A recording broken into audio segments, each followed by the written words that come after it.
Battle Through the Heavens. Pertempuran melewati langit. Audiobook, novel silat. Episode 14. Bab 71 Keadaan Klan Xiao. Setelah duduk selama hampir 1 jam, seorang pelayan cantik akhirnya masuk. Kedua tangannya membawa nampan perak, dan di tengah nampan ada cincin merah samar. Mengambil nampan perak dan mengirim kembali pelayannya, Ya Fei secara pribadi menyerahkan barang-barang itu kepada Xiao Yan dan dengan tersenyum berkata, "Tuan tua, kuali serta semua bahan alkimia yang Anda butuhkan semuanya ada di cincin penyimpanan." Mengulurkan tangan untuk mengambil cincin penyimpanan, Xiao Yan membiarkannya menggelinding di telapak tangannya lalu mengangguk pelan. Suara Yaolau juga terdengar di saat yang tepat, "Oke. Setelah menyempurnakan pil pengumpul Qi, saya akan memberikannya kepada Anda." Mata cantik Ya Fei dipenuhi dengan kegembiraan saat buru-buru mengangguk. "Baiklah, kamu tidak perlu mengirimku keluar. Aku akan keluar sendiri." Melambaikan tangannya, Xiao Yan mengambil cincin itu dan menyelipkannya ke jarinya. Kemudian, bahkan tanpa berbalik, dia menuju bagian belakang ruang tamu dan keluar. Di atas meja, kartu giok biru masih ada di sana karena dia tidak ingin berutang terlalu banyak kepada orang-orang. Jadi, dia baru saja meninggalkannya di sana. Menatap sosok surut yang pergi melalui pintu, Ya Fei menggigit bibir merahnya, lalu melangkah maju untuk mengambil kartu giok biru ke tangannya. Sedikit merenung, dia bertanya dengan suara yang jelas, "Paman Guni, untuk memperbaiki pil pengumpul Qi, tingkat keberhasilannya tidak setinggi itu kan?" "Iya. Dikatakan bahwa bahkan tingkat keberhasilan Raja Pil Wang Guhe untuk menyempurnakan pil pengumpul Qi hanya sekitar 7 dari 10. Untuk alkemis normal tingkat keempat, tingkat keberhasilannya hanya sekitar 5 dari 10. Kata Guni dengan suara rendah. "Tapi tuan tua ini, dia berhasil menyempurnakan pada percobaan pertama," Ya Fei berkata sambil merajut alis hitam tipisnya.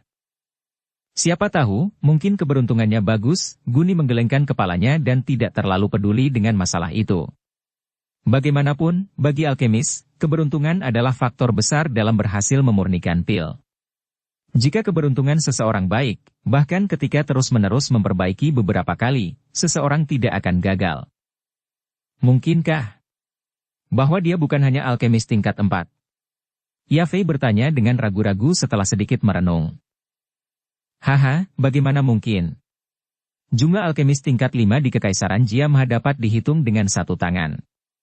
Pada status semacam itu, bahkan jika itu adalah kekaisaran atau kekuatan besar seperti fraksi awan berkabut, mereka semua akan memandang orang ini sebagai VIP. Mengapa orang seperti itu datang ke rumah lelang kita sendiri untuk melelang pil?" Guni tertawa. Mendengar ini, Ya Fei juga sedikit menganggukkan kepalanya dan menghela nafas, tertawa getir. "Sepertinya aku tidak memiliki cukup pengalaman. Saya khawatir keraguan-raguan saya sebelumnya berdampak negatif pada kesan menguntungkan alkemis misterius ini dalam jumlah besar. Anda tidak bisa menyalahkan diri sendiri untuk ini. Transaksi sebesar itu, bahkan saya tidak berani menjawab dengan mudah. Bahwa Anda mampu sejauh ini sudah sangat baik. Sehubungan dengan hubungan kita dengan alkemis itu, di masa depan, luangkan waktu Anda dan rukun dengan ramah. Selama dia tidak mengembangkan niat buruk apapun terhadap kita maka tidak apa-apa." Kata Guni menghibur.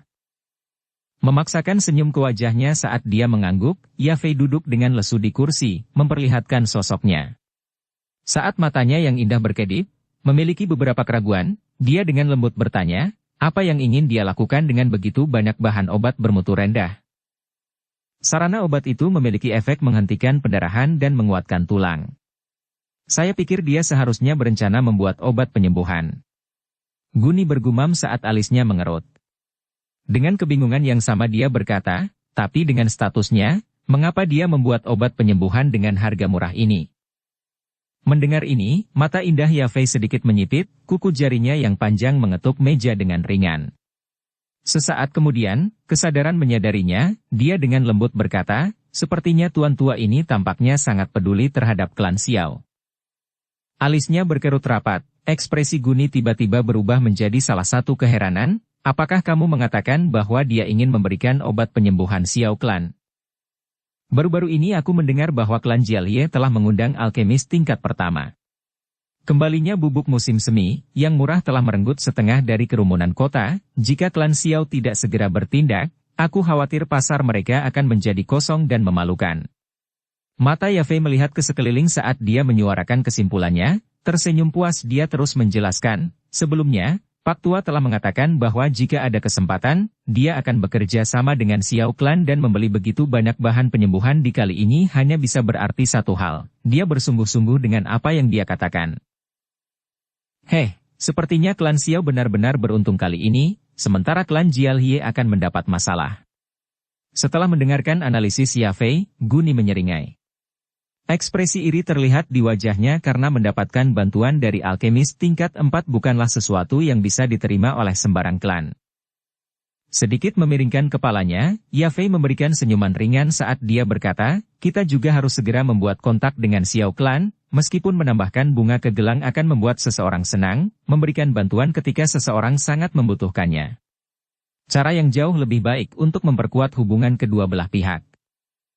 Guni menyetujui menganggukkan kepalanya, dengan alkemis tingkat 4 di belakang mereka, hubungan dengan Xiao Clan sekarang menjadi penting. Keluar dari rumah lelang, seperti biasa, Xiao Yan dengan hati-hati berputar-putar di jalanan setidaknya selama setengah hari sebelum akhirnya melepas penyamarannya di gang yang sunyi. Melempar dan menangkap cincin penyimpanan merah muda di tangannya, Xiao Yan agak senang. Cincin penyimpanan semacam ini dibuat dari jenis bahan yang tidak biasa yang disebut batu penyimpanan. Karakteristik bahan ini adalah ada ruang kecil yang unik di dalamnya di mana benda tak bernyawa dapat disimpan. Meskipun ini sangat nyaman, karena jarangnya, storage stone, itu sangat berharga. Cincin penyimpanan, kelas terendah di tangan Xiao Yan hanya memiliki ruang sekitar 3-4 meter persegi, namun harganya hampir 100.000 emas. Di Xiao Clan, Xiao Yan hanya melihat ayahnya dan cincin penyimpanan tetua pertama. Xiao Yan memainkan cincin penyimpanan untuk sementara waktu, dengan ragu-ragu memeriksanya. Pada akhirnya dia tidak memakainya melainkan dengan hati-hati menyimpannya di dadanya. Cincin semacam ini sangat mahal, jika dilihat oleh ayahnya atau orang lain, dia akan kesulitan menjelaskan bagaimana dia bisa mendapatkannya. Xiao Yan menendang mantel hitam ke selokan sebelum dengan hati-hati berjalan keluar dari gang yang sunyi. Setelah itu dia dengan cepat berlari kembali ke klannya. Saat Xiao Yan mengikuti jalur yang melewati rumah klan, dia mendengar suara marah ayahnya dari ruang rapat. Kelopak mata berkedut, Xiao Yan bergerak maju untuk diam-diam mengintip melalui celah di pintu. Sialan, Jialhie bajingan itu terlalu berlebihan, dia benar-benar berani mencuri bisnis kita. Di dalam ruangan, Xiao Zhen sedang mengamuk saat dia menggedor meja. Teh dari cangkir teh tumpah ke seluruh meja. Saat ini, pasar Xiao Clan sudah kehilangan banyak lalu lintas. Para pedagang yang tertinggal di pasar juga sangat khawatir dan ketakutan. Beberapa dari mereka bahkan diam-diam pergi ke pasar klan Jialhie. Jika ini terus berlanjut, dalam setengah bulan lagi saya takut. Pasar kita akan bangkrut. Kata tetua kedua dengan wajah suram saat dia mengertakkan gigi karena marah. Bagaimana kalau aku membawa beberapa elit klan kita dan diam-diam berurusan dengan alkemis itu? Tatapan tetua ketiga sangat tajam saat dia menyarankan ini dengan nada gelap. Setidaknya ada 2 dado usi yang melindungi alkemis, itu tidak akan semudah itu. Kata Xiao Zhen tanpa daya saat dia menggerakkan tangannya ke sana kemari. Tapi jika kita terus seperti ini, kerugian kita akan terlalu besar.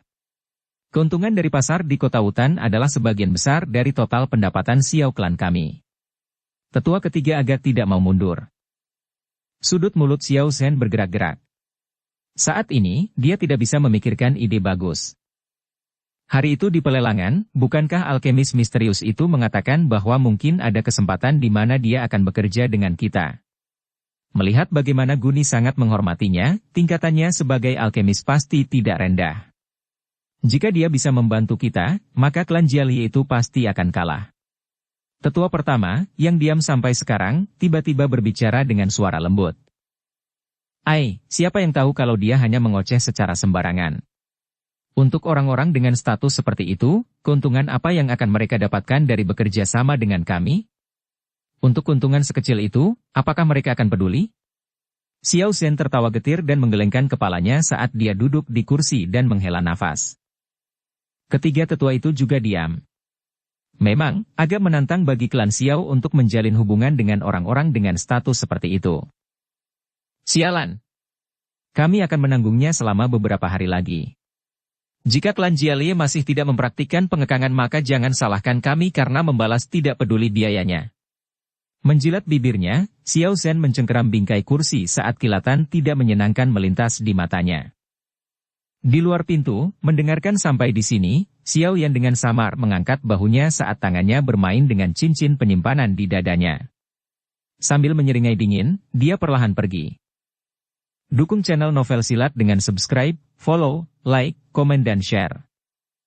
Bab 72 Belajar Memperbaiki Pengobatan. Xiao Yan meninggalkan ruang pertemuan dan kembali ke kamarnya untuk membuat beberapa persiapan terakhir untuk memperbaiki obat penyembuh. Setelah dia selesai dengan persiapannya, dia diam-diam menyelinap kembali ke guanya yang terpencil, yang sebelumnya dia latih.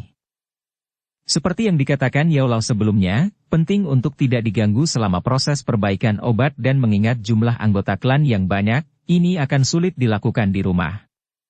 Jika kebetulan sesuatu, seperti tawar-menawar Xiao Yu padanya, terjadi, Xiao Yan tidak akan dapat sepenuhnya menanggung konsekuensinya. Dengan diam-diam melangkah ke dalam gua, Xiao Yan sangat ingin memulai, jadi dia dengan cepat mengeluarkan cincin penyimpanan dari dadanya dan mendorong aliran Dou Qi ke dalamnya. Cincin merah muda memancarkan kilatan cahaya sebelum kuali obat merah sepanjang sekitar setengah meter muncul di dalam gua. Seluruh kuali obat berwarna merah tua dan mengeluarkan sedikit cahaya. Ada dua kepala ular yang tampak jahat yang diukir di bawah kuali, rahannya yang menganga membentuk dua rongga yang terhubung agar udara bisa masuk ke dalam kuali. Saat kedua rongga itu melilit dan meluas ke dalam kuali, diameternya semakin mengecil. Jika seseorang mencoba untuk melihat ke dalam, mereka hampir tidak dapat melihat apapun. Di puncak kuali obat adalah tutup kuali merah tua yang ditempa dalam bentuk ular raksasa. Selain tutupnya, juga terdapat lubang khusus untuk memasukkan bahan. Bagian atas tutup kuali dikotori dengan banyak lubang halus yang dibuat oleh ice silver. Ini memiliki efek menghilangkan panas untuk mencegah panas berlebih menumpuk, yang dapat menyebabkan ledakan. Di satu sisi, sebuah layar transparan dari es esensi dipasang di bagian tengah kuali obat sehingga seluruh proses pemurnian dapat dilihat dengan jelas oleh sang alkemis. Kuali di permukaannya diukir dengan bentuk binatang iblis liar yang sepertinya hampir melompat dari kuali. Mengamati penampilan cantik kuali obat, Xiao Yan menganggukkan kepalanya puas. Xiao Yan mengusap cincin hitam kuno itu, dan Yao Lao muncul dengan kilatan cahaya. Ini kuali dengan dua saluran keluar. Untuk seorang alkemis amatir sepertimu, itu tidak buruk sama sekali. Kata Yao Lao acuh tak acuh saat dia melirik ke arah lubang ular di kuali obat merah tua. Kuali dengan dua saluran keluar. Mendengar istilah yang tidak biasa, mata Xiao Yan berkedip saat dia memandang dengan ragu. Kuali obat juga memiliki tingkatannya sendiri. Semakin banyak saluran keluar untuk api yang dimiliki tungku kuali, semakin tinggi tingkat kuali obat dan karenanya semakin langka. Jangan berasumsi bahwa seseorang dapat membuat beberapa lubang secara acak untuk menambahkan beberapa lubang lainnya. Orang luar bahkan tidak memiliki petunjuk untuk memahami misteri gerai ini. Outlet adalah inti dari kuali obat, dan membutuhkan ketelitian ekstrim untuk memolesnya hingga sempurna. Jika salah satunya dibuat dengan kesalahan sekecil apapun, seluruh kuali obat akan dianggap sampah. Dengan demikian, semakin banyak outlet yang dimiliki kuali obat, semakin baik efek tambahan untuk alkemis saat memurnikan. Tentu saja, jika Anda ingin mengontrol banyak saluran, Anda memerlukan persepsi jiwa yang sangat tinggi. Bagi Anda saat ini, mengontrol dua titik api sudah menjadi batasnya. Yao Lao tertawa saat menjelaskan. Untuk seorang alkemis, pentingnya kuali obat yang baik sama dengan pentingnya pedang bagi seorang pejuang. Memberikan anggukan yang hampir tak terlihat, Xiao Yan menatap kuali besar di depannya dan bertanya dengan sedikit kosong, sekarang apa yang harus saya lakukan? Untuk saat ini akan lebih baik jika kamu membiasakan diri dengan kuali obat. Tekan satu tangan ke stop kontak, lalu bangunkan Dou Qi di dalam diri Anda dan salurkan ke dalam. Yao Lao duduk bersila di dalam gua saat dia mengarahkan Xiao Yan. Mengangguk, Xiao Yan meletakkan tangannya di stop kontak dan perlahan menutup matanya. Di dalam tubuhnya, Qi yang berputar, redup dan kekuningan sedikit berdesir. Temaram, Douki kuning menggelembung untai demi helai, akibatnya membuat telapak tangannya bersinar dengan cahaya kuning. Setelah Douki yang redup dan kuning itu mencapai telapak tangannya, itu tumbuh diam. Kemudian, seolah-olah telah menghadapi tarikan gravitasi yang tiba-tiba dan kuat, tiba-tiba benda itu keluar dari tangannya dan masuk ke saluran keluar, mengebor ke dalam kuali obat. Ada suara teredam, lalu setelah redup, ki kuning telah ditransfer melalui outlet api dan tiba-tiba berubah menjadi esensi api kuning yang redup. Di dalam kuali obat, itu berkedip dan menyala. Fakta bahwa telapak tangannya tiba-tiba mengeluarkan api, membuat Xiao Yan khawatir dan hampir membuatnya secara refleks menarik tangannya. Namun, setelah merasakan telapak tangannya dingin, rasa paniknya berkurang drastis. Lumayan. Pada percobaan pertama Anda sudah berhasil menghasilkan api.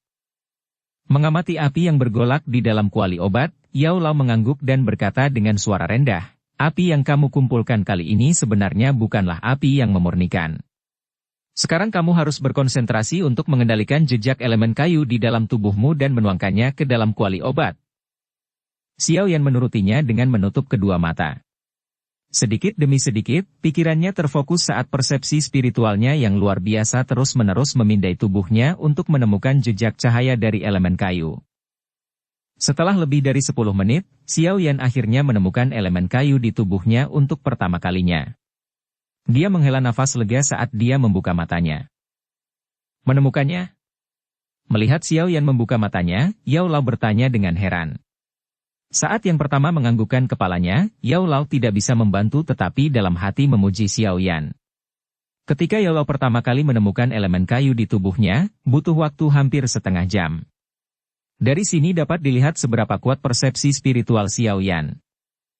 Xiao Yan mengulurkan satu jari untuk menekan dengan ringan ke saluran keluar api lainnya. Sedikit demi sedikit, aliran ki hijau yang sangat lemah mengalir masuk. Sama seperti ki hijau memasuki kuali obat, nyala kuning muda di dalamnya tiba-tiba menjadi tenang, seolah-olah ada reaksi kimia. Pada saat ini, meskipun Xiao Yan belum bisa mengendalikan nyala api, dia bisa merasakan bahwa kegilaan di dalam nyala api telah dijinakkan oleh elemen kayu. Selain itu, karena prinsip bahwa kayu melahirkan api, maka nyala api saat ini jauh lebih terkontrol dan akan bertahan lebih lama dari sebelumnya.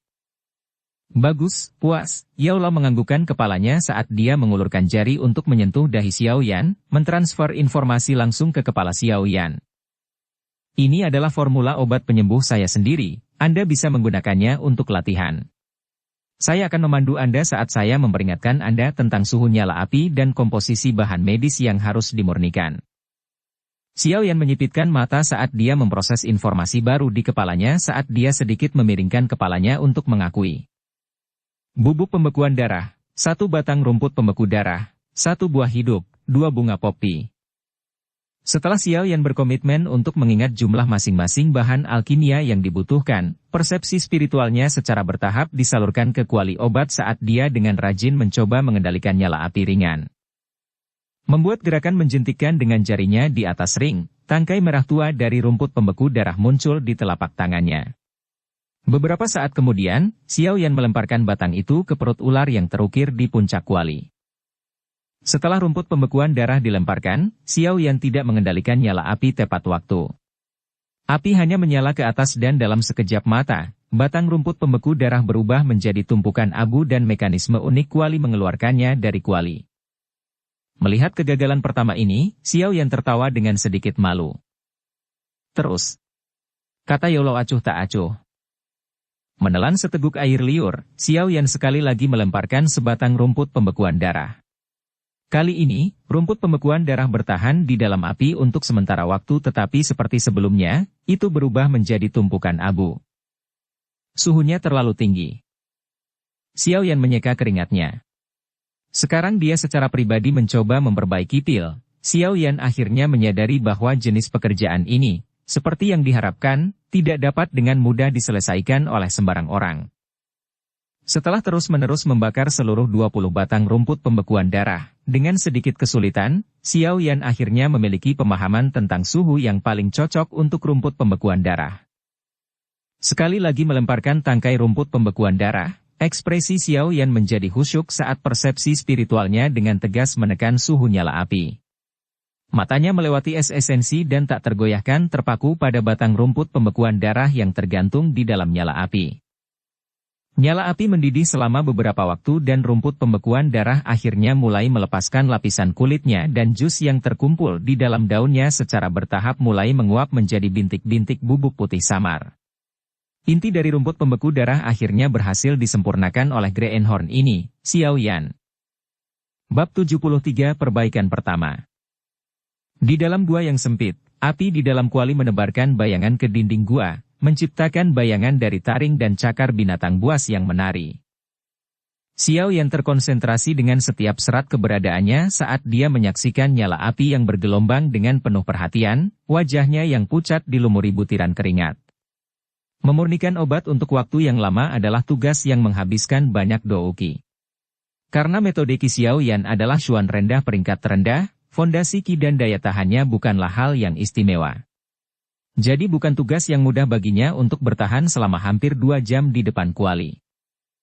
Yao Lao menyipitkan matanya saat dia menatap Xiao Yan, yang sekali lagi berhasil memperbaiki rumput gumpalan darah menjadi bubuk putih halus. Mengetahui bahwa Xiao Yan telah mencapai batasnya, Yao Lao mengangguk sedikit dan dengan lembut berkata, "Bagus, istirahatlah." Mendengar ini, bahu Xiao Yan segera turun dan tubuhnya dengan lembut jatuh ke lantai sedingin es seolah-olah semua energi di tubuhnya tiba-tiba terkuras habis. Terengah-engah, dadanya naik dan turun dengan cepat, babak belur karena kelelahan, dia bahkan hampir tidak bisa mengangkat 1 jari pun sekarang. Latihan sekarang akan memberikan efek terbaik. Kata Yao Lao acuh tak acuh saat dia melirik ke arah Xiao Yan yang terbaring tak bernyawa di tanah. Kemalasan dan ketekunan bentrok di hati sesaat sebelum Xiao Yan secara internal melolong kesedihan saat dia tidak mau duduk. Tangannya yang gemetar membentuk segel pelatihan saat dia perlahan menutup matanya. Melihat sikap Xiao Yan, Yao Lao tertawa saat pandangannya beralih ke 10 kotak giok di depan kuali. Kasus-kasus ini diisi sampai penuh dengan bubuk putih pucat yang dimurnikan dari rumput pembeku darah dan merupakan hasil dari upaya Xiao Yan. Dari kiri ke kanan, warna bubuk putih pucat menjadi lebih kaya dan kaya sampai kasus terakhir, di mana warna bedak hampir mencapai putih bersih.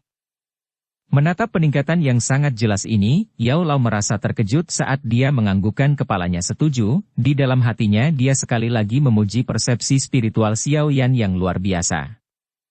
Dia melirik Xiao Yan yang saat ini sedang memulihkan doukinya sebelum duduk bersila di dinding batu, dengan santai menutup matanya untuk memulihkan diri. Xiao Yan hanya menyempurnakan jenis bahan pertama, masih ada 2 jenis lagi yang menunggunya untuk berlatih perlahan. Setelah berlatih dengan mata tertutup selama hampir 1 jam, topan Qi dalam tubuh Xiao Yan sekali lagi memancarkan cahaya terang setelah sebelumnya menjadi gelap karena penipisan douki sebelumnya. Terlebih lagi, kecerahan kali ini tampak sedikit lebih jelas daripada beberapa jam sebelumnya. Secara bertahap membuka matanya, perasaan tidak berdaya dari sebelumnya telah mundur lebih dari setengahnya. Meregangkan lehernya, suara retakan membuat Xiao Yan menghela nafas bahagia. Selesai berlatih? Lanjutkan. Yao Lao tersenyum sambil membuka matanya untuk melihat Xiao Yan yang sekarang hidup. Tertawa pahit saat menggelengkan kepalanya, Xiao Yan yang telah mengalami proses alkimia yang menyakitkan akhirnya mengerti bahwa dia telah ditipu oleh Yao Lao. Ketika Yao Lao sebelumnya melakukan alkimia, yang dia lakukan hanyalah memutar-mutar tangannya saat dia menyempurnakan bahan untuk membuat ramuan yang membuat orang gila. Proses mencari yang sederhana ini meninggalkan kesan yang kuat di benak Xiao Yan bahwa alkimia itu sangat mudah. Namun sekarang Xiao Yan telah mencobanya secara pribadi, dia sekarang tahu bahwa alkimia lebih sulit daripada menjadi penambang. Pemahaman ini datang terlambat, sehingga Xiao Yan hanya bisa menghela nafas saat dia sekali lagi duduk di depan kuali dan mulai memurnikan esensi dari 2 jenis bahan medis lainnya. Dilengkapi dengan pengalaman sebelumnya dalam memurnikan rumput gumpalan darah, Xiao Yan, kali ini jelas jauh lebih santai dari sebelumnya. Setelah membakar 8 buah hidup dan 10 bunga popi, akhirnya dia berhasil mengekstrak komponen yang dibutuhkan untuk membuat obat penyembuh. Dari buah hidup, biji yang hampir seluruhnya hitam dan kecil diperoleh. Biji ini memiliki efek meningkatkan sirkulasi darah. Jika tentara bayaran berpengalaman terluka di hutan belantara saat kekurangan obat penyembuhan, seringkali dia akan menggiling buah hidup dan menggunakannya untuk meringankan cedera. Dari bunga popi, cairan merah muda diperoleh. Cairan jenis ini memiliki efek mati rasa dan dapat digunakan untuk meredakan nyeri. Mengamati 3 obat yang telah diatur dengan rapi di depan Xiao Yan, Yao Lao mengangguk sedikit dan dengan tenang berkata, semua bahan yang dibutuhkan telah disempurnakan, sekarang menggabungkan kemampuan medis mereka. Ini adalah langkah terpenting dalam alkimia. Sambil menghela nafas, Xiao Yan mengangguk dengan hormat. Dengan mahir melempar bubuk putih murni ke dalam kuali, dia menghirupnya di bawah api hangat selama sekitar 10 menit sampai bubuk putih murni berubah sedikit kemerahan sebelum segera menuangkan cairan bunga popi juga. Saat cairan memasuki kuali, cairan itu membungkus bubuk putih bersih. Mendidih untuk waktu yang singkat di dalam nyala api, kedua bahan tersebut perlahan-lahan menyatu menjadi cairan kental, merah dan terang. Persepsi spiritualnya berusaha untuk mengontrol suhu nyala api saat cairan kental berwarna merah muda diisap perlahan. Karena terus dipanggang di atas api, cairan kental secara bertahap berubah menjadi pasta merah tua. Melalui lensa transparan, Xiao Yan menatap tak tergoyahkan pada pasta merah tua di dalam kuali. Sedikit ragu-ragu, dia akhirnya melemparkan biji hitam kecil dari buah hidup. Meskipun inti hitam kecil memasuki kuali, tidak ada yang terjadi. Biji kecil memantul dalam nyala api, menolak untuk melebur menjadi pasta merah tua. Bahan yang berbeda memiliki ketahanan yang berbeda terhadap suhu, jadi Anda perlu mempelajari cara mengontrol suhu bagian manapun dari nyala api. Di daerah yang membutuhkan suhu rendah, kamu harus menekan apinya sementara di daerah yang membutuhkan suhu tinggi, kamu harus melonggarkan kendali untuk meningkatkan suhu nyala api. Yao Lao memberi ceramah sambil menatap Xiao Yan yang berkeringat dalam kekhawatiran. Xiao Yan menjilat bibir keringnya saat dia mengangguk. Dia segera membagi sebagian dari persepsi spiritualnya untuk mengontrol nyala api di bawah inti kecil untuk secara bertahap meningkatkan suhunya. Bang! Saat persepsi spiritual melonggarkan kendalinya atas suhu, satu nyala api yang tidak terkendali dengan keras melonjak dan membakar setengah dari biji hitam kecil menjadi abu dalam sekejap, menyebabkan Xiao Yan berkeringat dingin saat dia buru-buru menekan api dengan putus asa. Satu bagian dari persepsi spiritualnya harus menjaga suhu satu sisi nyala api sementara bagian lain harus menaikkan suhu sisi lain nyala api. Multitasking semacam ini menyebabkan sakit kepala bagi Xiao Yan. Namun, setelah melalui beberapa situasi berbahaya, Xiao Yan akhirnya tenang dari keadaan bingungnya. Dia menyeka keringat yang terkumpul di dahinya saat dia menghela nafas dalam-dalam sebelum memusatkan sisa doukinya ke outlet api. Di dalam kuali, biji hitam kecil itu tidak bisa lagi menahannya dan akhirnya pecah di bawah suhu nyala api yang meningkat. Bubuk hitam pekat halus secara bertahap mengapung menjadi pasta merah muda dan mewarnai pasta dengan warna yang lebih gelap. Saat sejumput terakhir bubuk hitam pekat melayang ke dalam pasta, Xiao Yan akhirnya menghela nafas panjang. Tangannya perlahan-lahan lepas dari lubang api dan nyala api di dalam kuali secara bertahap mereda. Saat melihat Xiao Yan yang terengah-engah, Yao Lao tersenyum tipis sambil melambaikan tangannya, mengangkat tutup kuali dan meletakkannya di lantai. Dengan tangan kanannya, dia menghendaki gumpalan besar pasta merah tua itu melompat ke atas, di mana itu tetap mengambang di udara. Yao Lao melihat ke arah pasta merah tua yang mengeluarkan bau obat yang kuat. Tangannya membuat gerakan memotong di udara saat pasta merah tua itu dipotong menjadi setidaknya 100 potongan kecil. Mengambil cincin penyimpanan dari Xiao Yan, Yao Lao menjentikannya karena lebih dari 100 botol giok kecil tiba-tiba tersebar di seluruh gua yang sempit. Setelah mengatur botol giok, Yao Lao melambaikan tangannya lagi saat cairan seperti pasta di udara dengan akurat mendarat ke botol giok. Secara acak memilih botol giok, Yao Lao tersenyum saat dia memberikannya kepada Xiao Yan sambil bergurau, "Selamat, percobaan alkimia pertamamu berhasil." Dengan tidak sabar menerima botol batu giok itu, Xiao Yan menatap cairan merah-merah yang sedikit tidak murni di dalam hatinya sementara perasaan senang dan bangga membuncah di hatinya. "Haha, mulai saat ini, aku juga bisa dianggap sebagai seorang alkemis." Bab 74 muncul tanpa diundang. Beberapa hari berlalu, Xiao Yan menghabiskan hampir setiap hari di samping kuali. Meskipun hari-hari ini sangat melelahkan, cincin penyimpanan yang penuh dengan obat penyembuh membuatnya merasa puas saat dia beristirahat. Tentu saja, hal lain yang perlu disebutkan adalah bahwa setelah hampir 5 hari alkimia terus-menerus, Douki dalam tubuh Xiao Yan tanpa sadar menjadi jauh lebih kuat. Dilihat dari kemajuannya saat ini, dia hampir mencapai level 1 star Douze. Dengan dua kabar baik ini, Xiao Yan berhasil mengertakkan gigi dan selamat dari cobaan itu. Saat Xiao Yan bersembunyi di dalam gua untuk dengan susah payah memperbaiki obat, situasi di kota Wutan terus terurai. Suasana antara klan Xiao dan Jialhie menjadi semakin tegang. Hanya 2 hari yang lalu klan Jialhie mengambil kesempatan untuk memunculkan berbagai aturan pasar yang disukai para pedagang, menyebabkan sebagian besar pedagang yang semula hanya mengamati dari pinggir lapangan untuk mulai pindah ke pasar klan Jialhie. Dihadapkan dengan tindakan yang jelas ditujukan untuk mengguncang dasar klan Xiao, semua anggota tingkat tinggi klan Xiao menjadi dirasuki oleh amukan kekerasan yang mengancam akan berkembang menjadi niat membunuh. Sialan, aku tidak tahan lagi. Hanya dalam 5 hari, Xiao klan kita telah kehilangan setidaknya 50% hingga 60% dari keuntungannya. Jika ini terus berlanjut, semua pasar kami akan bangkrut. Di dalam ruang rapat klan, tetua ketiga berseru dengan marah, kilatan tidak menyenangkan di wajahnya. Semua anggota klan dengan posisi yang lebih tinggi duduk di dalam aula besar, kemarahan di hati mereka diekspresikan oleh kulit mereka yang suram.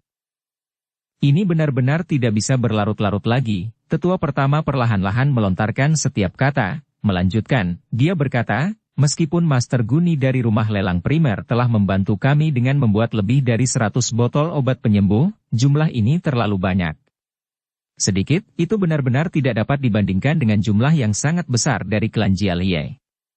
Meskipun kami mungkin dapat mempertahankan kebuntuan dengan klan Jialhie dalam jangka pendek, dalam jangka panjang, karena obat penyembuh itu habis, kami akan sekali lagi sampai pada situasi canggung sebelumnya. Tetua pertama menghela nafas sebelum mengeluarkan tawa pahit dan berkata, meskipun jika Guni bersedia untuk mendukung kami sepenuhnya, berdasarkan kuantitas, kami pasti akan dapat menyeretnya keluar dengan alkemis tingkat pertama dari klan Jialhie. Namun, dia berasal dari rumah lelang primer, mereka jarang melibatkan diri dalam bentrokan klan. Untuk membantu sejauh itu sudah sangat tidak terduga. Duduk di kursi pemimpin, Xiao Zhen mengangguk, ekspresi suram di wajahnya. Meskipun kualitas obat penyembuhan yang dijual oleh klan Jialhie rendah, jumlahnya sangat banyak dan harganya murah. Ini sesuai dengan preferensi tentara bayaran, yang sering terjebak dalam situasi berdarah. Jika kita juga bisa mendapatkan alkemis tingkat pertama, kita akan bisa melawan mereka. Di aula besar seseorang meratap. Mendengar ini, Xiao Zhen tanpa daya menggelengkan kepalanya. Hanya ada sedikit alkemis di kota Wutan, merayu salah satu dari orang sombong itu lebih mudah diucapkan daripada dilakukan. Kali ini, klan Jialhie telah memenangkan lotre dan benar-benar menerima bantuan seorang alkemis. Di sudut aula, Xiao Yu, Xiao Ning dan anggota generasi muda klan lainnya juga hadir.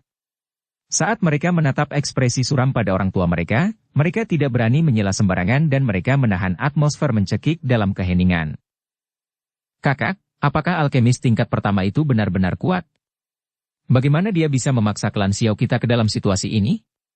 Agar tidak bisa mentolerir suasana yang menindas, Xiao Ning diam-diam bertanya pada Xiao Yu yang duduk di sampingnya. Xiao Yu dengan lembut menghela nafas, mengeluarkan tawa pahit, dia menjawab dengan lembut, memang, alkemis adalah profesi yang sangat unik. Kekuatan seorang alkemis tingkat pertama adalah yang terbaik di tingkat Douze dan dalam pertempuran langsung salah satu tetua di klan bisa dengan mudah membunuhnya. Namun teror sebenarnya dari seorang alkemis bukanlah dalam pertempuran langsung melainkan bahwa mereka mampu menciptakan ramuan yang membuat orang gila. Dengan ramuan ini, mereka memiliki kemampuan yang tak tertandingi untuk mengumpulkan pendukung. Banyak praktisi yang kuat bersedia untuk melayani di bawah seorang alkemis demi mendapatkan ramuan ini.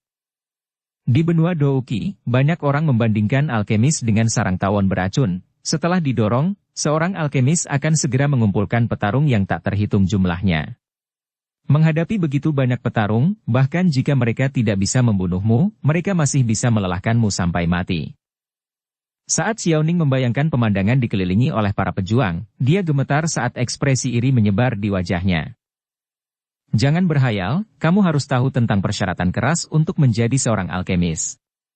Kemungkinannya bahkan lebih kecil dari pai daging yang jatuh dari surga. Memutar matanya ke arah Xiao Ning, Xiao Yu tanpa ampun memercikkan air dingin ke arahnya. Diatur oleh kata-kata Xiao Yu, Xiao Ning dengan putus asa mengerutkan bibirnya saat dia berkata, aku takut seluruh Xiao klan kita tidak memiliki kekayaan untuk datang dengan seorang alkemis. Meskipun Xiao Yu mengangguk setuju dengan kata-kata ini, dalam benaknya seorang pemuda berpakaian hitam tiba-tiba muncul. Melihat dari dekat fitur pemuda, sepertinya Xiao Yan.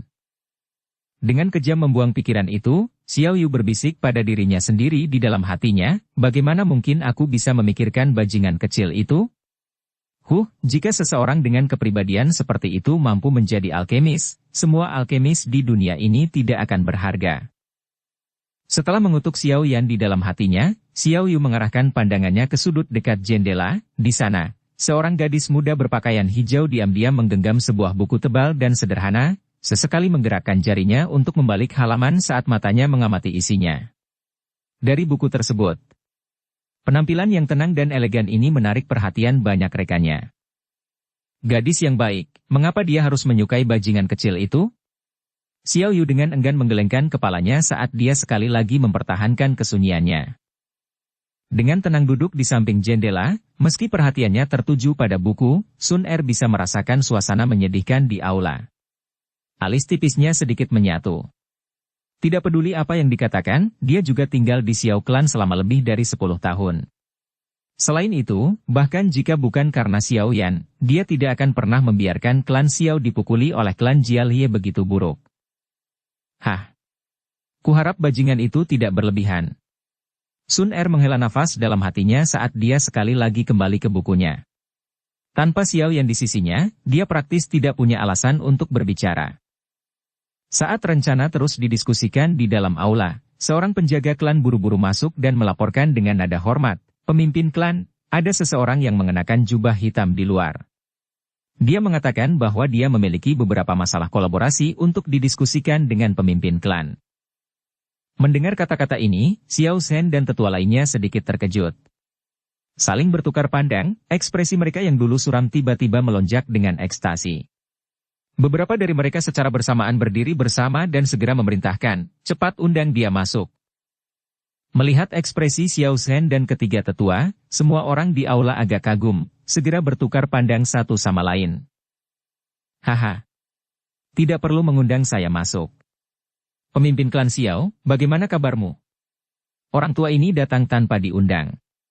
Tawa jelas Xiaola bergema dari luar pintu tepat saat suara perintah Xiao Zhen memudar.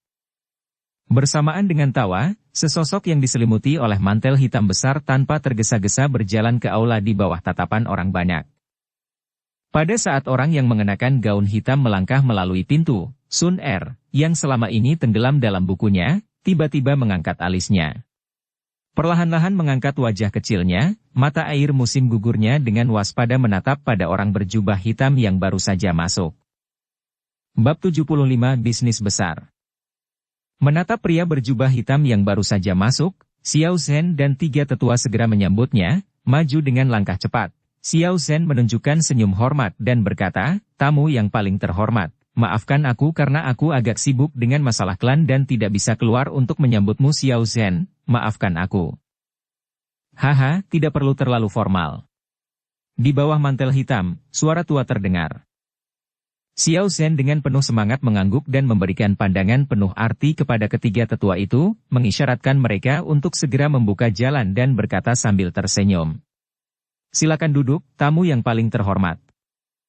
Pria berjubah hitam itu mengangguk dan tanpa terlihat terlalu formal, langsung berjalan ke atas dan duduk di kursi di samping kepala meja.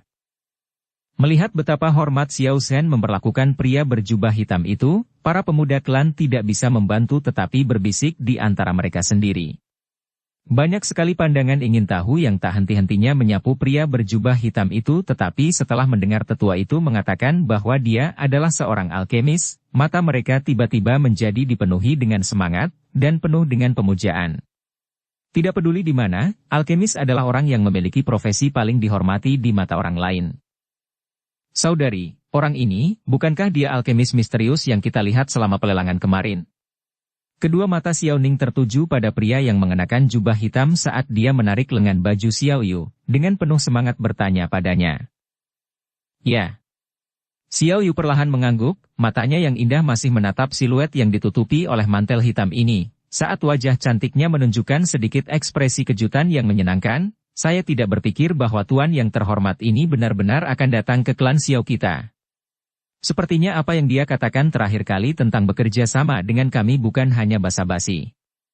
Jika kami benar-benar mendapatkan bantuannya, klan Xiao seharusnya dapat melewati kesulitan ini dengan mudah. Mendengar bisikan dari orang-orang di sekitarnya, Sun Er mengerutkan alisnya dan menatap tajam ke arah pria gempal berjubah hitam itu. Dia tidak tahu mengapa, tetapi dia merasa bahwa gerak tubuh pria itu, ucapannya dan sikapnya tidak begitu harmonis. Setelah merajut alisnya sambil merenung untuk waktu yang lama, Sun Er hanya bisa melepaskan ide ini tanpa daya. Haha, Tuan, apa yang membawamu kemari? Secara pribadi menyiapkan secangkir teh, Xiao Yan bertanya sambil tersenyum.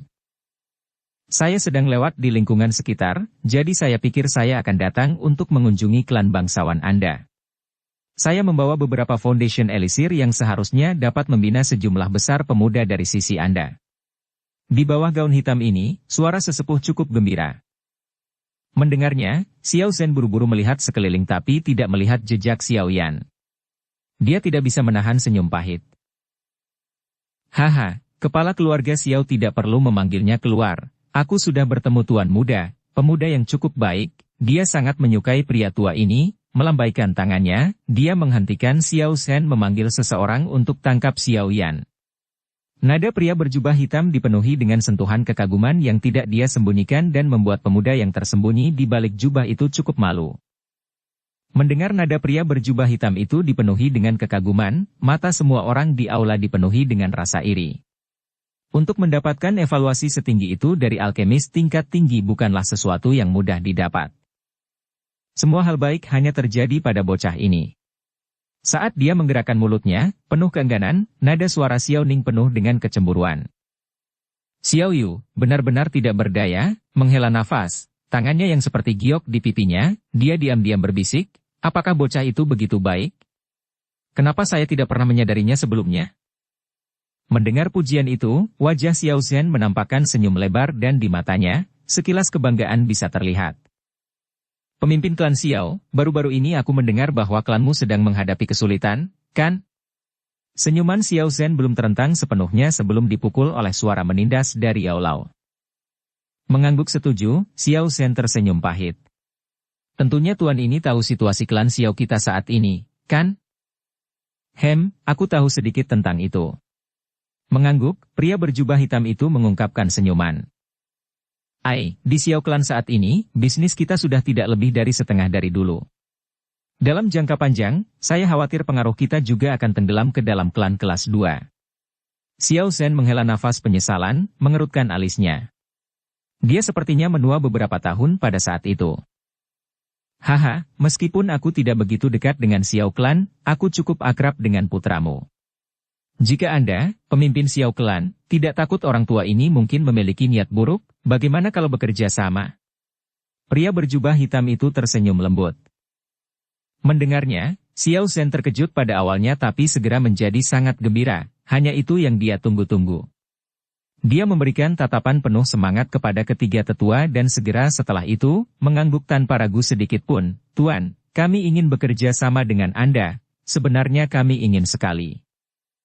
Bantuan dari seorang alkemis di atas tingkat kedua adalah sesuatu yang bahkan tidak bisa diimpikan oleh Xiao Clan. Xiao Zhen tidak berpikir bahwa klannya sendiri memiliki sesuatu yang menarik bagi alkemis tingkat 2 dan mendengar kata-kata sang alkemis, bahwa dia akan bekerja sama dengan klan Xiao. Xiao Zhen menyimpulkan bahwa alasan bantuan alkemis itu seharusnya karena Xiao Yan. Dengan kesempatan seperti itu, Xiao Zhen akan berjuang untuk mendapatkan kesempatan itu. Melihat persetujuan Xiao Zhen, pria berjubah hitam itu mengangguk dan telapak tangan putih muncul dari jubahnya. Di jarinya ada cincin berwarna merah dan dengan jentikan, itu langsung berkedip dalam cahaya merah. Menatap telapak tangannya, seputih telapak tangan seorang pemuda, Xiao Zhen terkejut. Telapak tangannya memberinya perasaan akrab. Tetapi Xiao Zhen tidak punya waktu untuk merenungkan tentang penyebab sensasi dejavunya. Segera, setumpuk botol giok muncul di atas meja. Meja besar itu, dalam sekejap mata, seluruhnya tertutup botol giok kecil. Tidak ada satu tempat pun yang kosong. Menatap botol giok yang muncul dari udara tipis di dalam aula besar ini, kecuali dari wanita berpakaian hijau yang ada di dekat jendela, semua anggota klan lainnya, tanpa sedikit pun kecuali, dikejutkan oleh pil yang sangat banyak ini sampai-sampai mereka hampir tidak bisa bernapas. Ini 1283 botol obat penyembuh. Bubuk pembeku darah. Ini bukan obat penyembuhan terbaik dalam hal kualitas tetapi dibandingkan dengan bedak musim semi kembali dari klan Jialie, efeknya jauh lebih luar biasa. Menyaksikan orang-orang yang tertegun di aula, orang berjubah hitam itu dengan sembarangan memperkenalkan merchandise-nya. Xiao Zhen, terkejut dengan mulut terbuka lebar, menarik napas dalam-dalam dari udara sedingin es di sekitarnya. Ini benar-benar bisnis besar. Bersambung ke episode 15. Dukung kami dengan subscribe, follow, like, komen dan share. Terima kasih.